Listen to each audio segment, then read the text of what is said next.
Video pria menawar dengan harga lebih tinggi kepada pedagang kecil, viral di media sosial.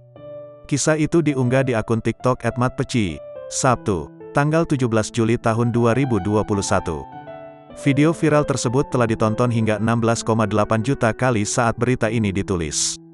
Dalam videonya, terdengar suara pria yang sedang membeli es tebu. Saat membayar, pembeli itu justru menawar dengan harga yang lebih tinggi. Pedagang itu pun langsung menangis setelah menerima uang ratusan ribu rupiah tersebut.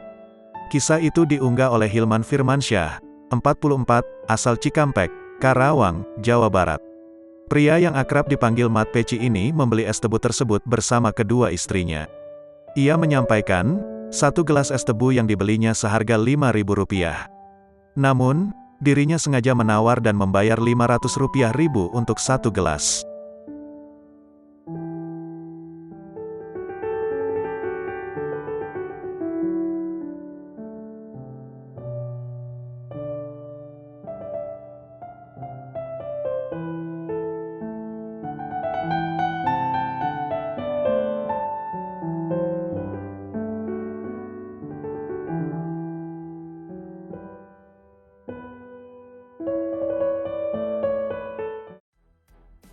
Sejumlah warga Lenteng Agung, Jakarta Selatan terlihat antusias mengikuti sauna keliling gratis.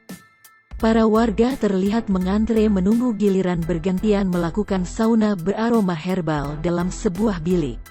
Mereka meyakini mandi uap di dalam bilik sederhana itu dapat menjaga kekebalan tubuh.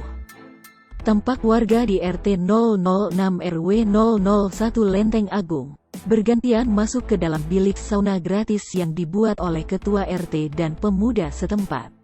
Pantauan tribunjakarta.com di lokasi. Diketahui sauna itu menggunakan uap dari rebusan rempah-rempah.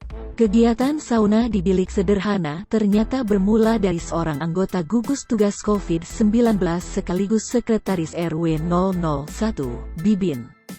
Ia mendapatkan ide ini dari sebuah komunitas di Parung, Depok, jauh sebelum ada pandemi COVID-19. Sauna ini awalnya digunakan sebagai pengobatan terapi untuk penyembuhan stroke, gula, kolesterol dan sejumlah penyakit lainnya.